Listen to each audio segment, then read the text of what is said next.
अस्सलाम वालेकुम दोस्तों, मैं हूं सईद उमर फ़ारूक अपने चैनल उमर स्पीक्स के एक और एपिसोड के साथ आपकी खिदमत में हाज़िर हूं। दोस्तों, आज के एपिसोड भी स्पेशल एपिसोड है, बट उससे पहले आप सब लोगों को जुम्मतुल विदा बहुत बहुत मुबारक हो। और अल्लाह ताला से दुआ है कि इस मुबारक दिन के सदक़े अपने हबीब हज़रत मोहम्मद मुस्तफ़ा सल्लल्लाहु अलैहि वसल्लम के सदक़े में हम सब की मुश्किलात और परेशानियों को दूर फरमाए, और हम लोगों के दिलों में जो भी दुआएँ हैं, तमन्नाएँ हैं, ख्वाहिशात हैं, या जो लोग बीमार हैं, अल्लाह ताला उन सब की मुश्किलात और परेशानी को दूर फरमाए और दुआओं को कबूल व मंज़ूर फरमाए। और जो लोग, क्योंकि मेरे माशाल्लाह व्यूअर्स 40 प्लस कंट्रीज़ से लोग मेरे वीडियोस को देखते हैं और बहुत अप्रिशिएट भी करते हैं, तो उन सब लोगों को जहाँ जहाँ आज ईद है, उन सब लोगों को ईद की बहुत बहुत मुबारकबाद। Specially Saudi Arabia, UAE and Qatar में तो आज कंफर्म ईद है, और बाकी कंट्रीज़ का मुझे कंफर्म नहीं है कि और कहाँ कहाँ पर ईद है।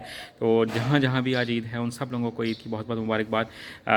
और आज की एपिसोड में कुछ हज से मुतालिक जो गवर्नमेंट ने बहुत ज़बरदस्त कुछ ऐलानात किए हैं, बड़े दिनों के बाद कोई अच्छी खबर आई है, बाकी रूटीन की खबरें आ रही थी, तो वो मैं आपके साथ शेयर करूंगा। बट वीडियो स्टार्ट करने से पहले आपसे सिर्फ इतनी सी रिक्वेस्ट है कि अगर आप हज और उम्रा से रिलेटेड लेटेस्ट इन्फॉर्मेशन से वाकिफ़ करना चाहते हैं, तो नीचे दिए गए सब्सक्राइब के बटन पर अभी क्लिक कर लें।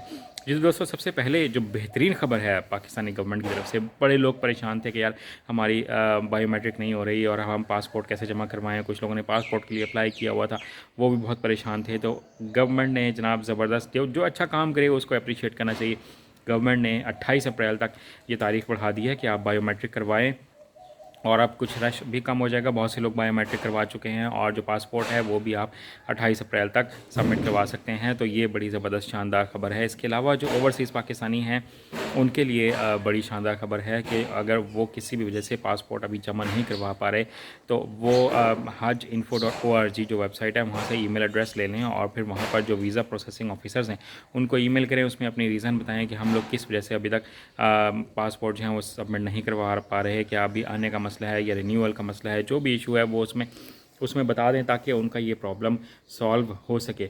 इसके अलावा गवर्नमेंट ने ये भी ऐलान किया है कि अब जो हाजी कैंप होंगे, यानी कि जो उनकी और जो ट्रेनिंग होगी, स्पेशली जो ट्रेनिंग होगी वो ईद उल फितर के फ़ौरन बाद कर दी जाएगी, और 15 दिन के बाद तकरीबन ईद उल फितर के फ़्लाइट्स का जो स्केजुअल है वो भी आ जाएगा। तो अब अपने काम जो है वो जल्दी जल्दी आप कंप्लीट कर लें। पैकिंग के हवाले से जो सामान है वो ख़रीद लें, और मैंने उस पर कंप्लीट डिटेल वीडियो बनाई हुई है 10 मिनट की, आप वो भी देख सकते हैं। वो आपको बहुत हेल्पफुल साबित होगी, क्योंकि अगर आप हज पर जा रहे हैं तो ये तमाम अशिया और पैकिंग आपके साथ बिल्कुल अच्छे तरीके से होनी चाहिए है। तो आज की वीडियो में मैंने यही आप सबको लोगों को बताना था कि जनाब ये बड़ी अच्छी खबर है कि गवर्नमेंट ने एक अच्छा स्टेप लिया। बायोमेट्रिक जिन लोगों की नहीं हो पा रही है, वो रात के टाइम में या फजर के टाइम में वो बायोमेट्रिक करवा सकते हैं, और जिन लोगों के पास अगर आईफ़ोन कहीं से अरेंज हो जाए तो वो आईफ़ोन से बायोमेट्रिक करवा लें, तो वो ज़्यादा जल्दी हो जाएगी। आज की वीडियो में इतना ही कहना था। चैनल पर नए हैं तो चैनल को सब्सक्राइब कर लीजिएगा। अपने घर वालों का बहुत ज़्यादा ख्याल रखिएगा। अल्लाह हाफ़िज़।